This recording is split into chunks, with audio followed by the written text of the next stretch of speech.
Ito ang GMA Regional TV News. Oras na para sa maiinit na balita ng GMA Regional TV mula sa Luzon.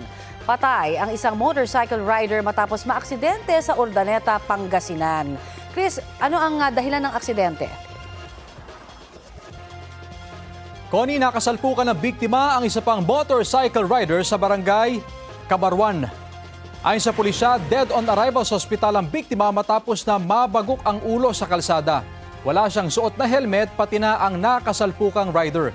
Sa tingin ng pulisya, may posibilidad ding hindi nakalkula ng dalawa ang daan na maaring dahilan ng salpukan.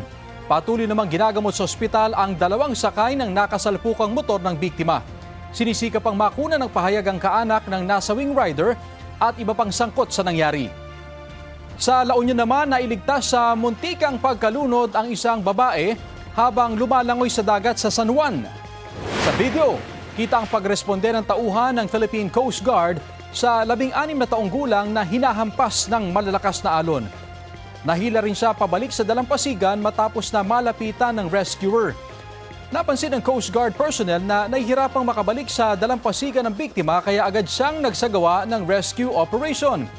Isinailalim sa medical assessment ang dalagita at nasa maayos ng kalagayan. Ito ang GMA Regional TV News. Maiinit na balita sa Visayas at Mindanao mula sa GMA Regional TV. Binugbog na, sinaksak pa ang isang lalaking police asset sa Cagayan de Oro City. Cecil, kakilala ba yung suspect ng biktima? Connie, 3 step-brothers ng karelasyon umano ng biktima ang sangkot sa pagpatay. Huli kam kung paanong pinagtulungan ng mga sospek ang biktima. Ayon sa Cagayan de Oro City Police, 22 saksak sa katawan ang tinamu niya at idiniklarang dead on arrival sa ospital. Naaresto ang isa sa mga sospek na sinusubukan pangkunan ng pahayag. Sabi ng pulisya, ang 2 pang tinutugis ay dati ng kaalitan ng biktimang police asset. Siya raw ang itinuturong nagsuplong sa ama ng mga sospek na nakulong dahil umano sa iligal na droga. Nahaharap ang mga sospek sa reklamong murder. Sinusubukan pangkunan ng pahayag ang pamilya ng biktima.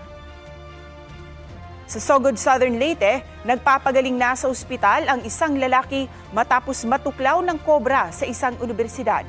Ayon sa Supervising Administrative Officer ng Universidad, bigla na lang tinuklaw ng ahas ang biktima habang naglilinis sa damuhan.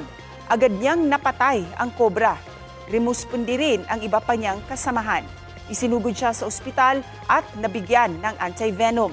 Naglabas naman ng abiso ang universidad para paalalahanan ang mga estudyante na umiwas sa mga madadamong lugar at makipag-ugnayan sa mga otoridad kung makakita ng ahas. Kapag natuklaw ng ahas, payo ng Department of Health, kumalma, humingi ng tulong at magpadala agad sa pinakamalapit na ospital. Paalala rin ng DOH, huwag sipsipin ang kamandag, huwag galawin o pakialaman ang sugat at huwag itong lagyan ng halamang gamot o ice pack. Maiging mga medical expert ang umasikaso agad-agad.